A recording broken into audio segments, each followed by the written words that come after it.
മുത്തുംപവിഴത്തിൻ്റെ അധ്യായത്തിലേക്ക് വീണ്ടും ആ രത്നങ്ങളുമായുള്ള എന്താ പറയുക കപ്പൽ എത്തിച്ചേർന്ന് നിൽക്കുകയാണ്.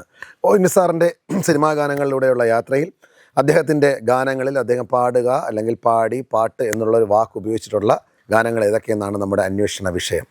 ഇന്ന് നമ്മൾ ചർച്ച ചെയ്യുന്ന ചിത്രം സ്വപ്നം. മനോഹരമായ ഗാനങ്ങളുള്ള ചിത്രമാണ്. ശ്രീ ബാബു നന്ദൻകൂടാണ് ഇതിൻ്റെ സംവിധായകൻ. സലിൽ ചൗധരി, നിസാർ ഒരു കോംബോയിലാണ് ഈ ചിത്രത്തിലെ ഗാനങ്ങളെല്ലാം ഒരുക്കിയിരിക്കുന്നത്. ജാനകി അമ്മ പാടിയ പാട്ടുണ്ട്.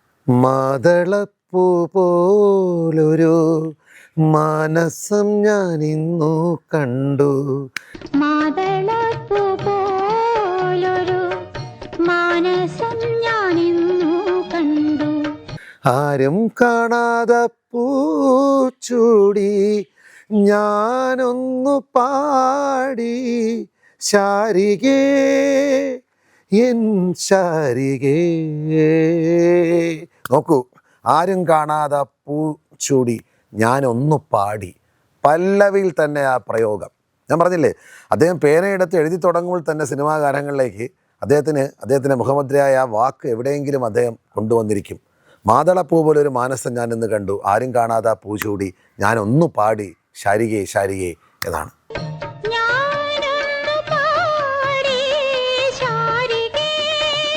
ഇനി ഇതിൻ്റെ അനുപല്ലവിലേക്ക് വരുമ്പോൾ, ഞാനൊരു ഗാനമായി വീണ പാടുമീണമായി. നോക്കൂ, ഞാനൊരു ഗാനമായി വീണ പാടും ഈണമായി. വീണ്ടും 4 വരികൾ പല്ലവിയിൽ കഴിഞ്ഞില്ല, വിജയം കഴിഞ്ഞ് അനുപല്ലവി തുടങ്ങുമ്പോൾ അതാ വീണ്ടും പ്രയോഗം വരുന്നു. ഞാനൊരു ഗാനമായി വീണ പാടും ഈണമായി.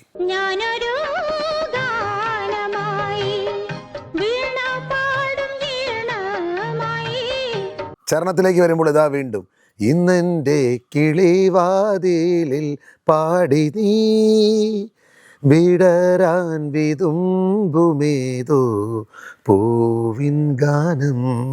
നോക്കൂ, ഇന്നെൻ്റെ കിളിവാതിലിൽ പാടി നീ. ചരണത്തിലും വന്നിരിക്കുന്നു ആ വാക്ക്. പല്ലവി, അനുപല്ലവി, ചരണം. നമ്മൾ പറയും ക്ലീശയാണ് എന്ന് പറയാറുണ്ട്. ക്ലീശയാണെങ്കിലും 3 സ്ഥലത്തും 3 വ്യത്യസ്ത ബിംബങ്ങളിലായിട്ട് ഈ വാക്ക് ഉപയോഗിച്ചിരിക്കുന്നതാണ്.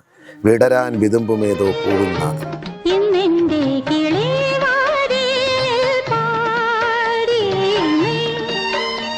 ഇതിൽ വാണിയമ്മ പാടിയ അതിമനോഹരമായ ഒരു ഗാനമുണ്ട്. സൗരയുധത്തിൽ വിടർന്നോരി കല്യാണ സൗഗന്ധികമാണീ ഭൂമി,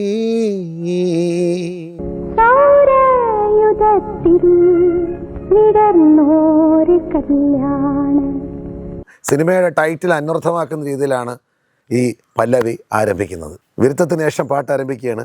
നിന്നെ ഞാൻ എന്തു വിളിക്കും, എന്നും തളിർക്കുന്ന സൗന്ദര്യമെന്നോ, നിന്നെ ഞാൻ എന്തു വിളിക്കും.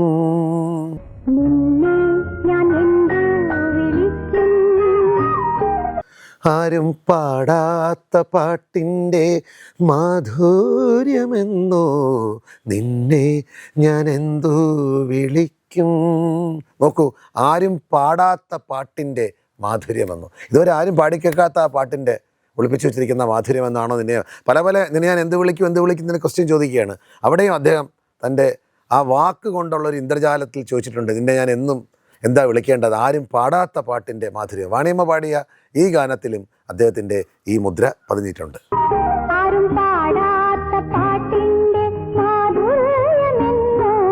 ജാനകി പാടിയ മറ്റൊരു ഗാനം, കണക്കുയിലേ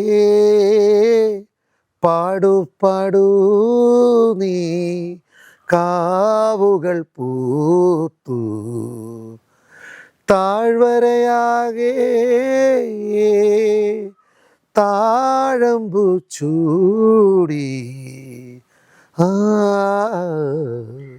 ഉണ്ടോ, അദ്ദേഹം വീണ്ടും പറയുന്നു, കാണാക്കുയിലെ പാടൂ പാടൂ നീ.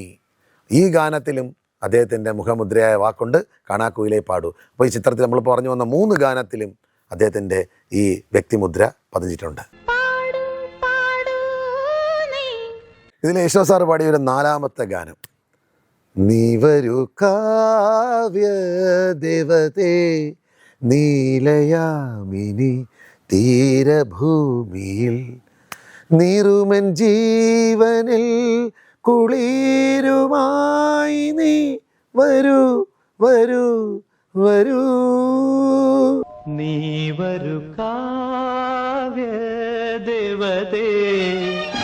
ഇതിൻ്റെ ചരണത്തിലാണ് നമ്മൾ പറയുന്ന വാക്ക് വരുന്നത്. കിളികളോ കിനാവു കണ്ടു പാടി നിൻ വളകളോ. കിളികളോ കിനാവു കണ്ടു പാടി നിൻ. കണ്ടോ, ചരണത്തിൽ കിളികളോ കിനാവ് കണ്ടു പാടി നിൻ, അവിടെയും പാടി എന്നുള്ള വാക്ക് ഈ നാലാമത്തെ ഗാനത്തിൽ. ഒരു ചിത്രത്തിലെ 4 ഗാനങ്ങളാണ് നമ്മൾ പറഞ്ഞത്. 4 ഗാനങ്ങളിലും ഈ വാക്കുണ്ട്. അത് ചിലതിൽ 1ഉം 2ഉം പ്രാവശ്യം തന്നെ ഉപയോഗിച്ചിട്ടുണ്ട്.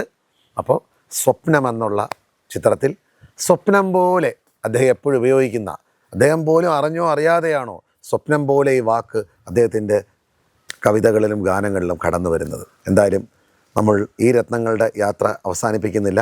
വീണ്ടും തുഴഞ്ഞു പോകാം അഗാധതയിലേക്ക്. കിട്ടാതിരിക്കില്ല വീണ്ടും മുത്തുകൾ. നമുക്ക് വീണ്ടും കണ്ടുമുട്ടാം.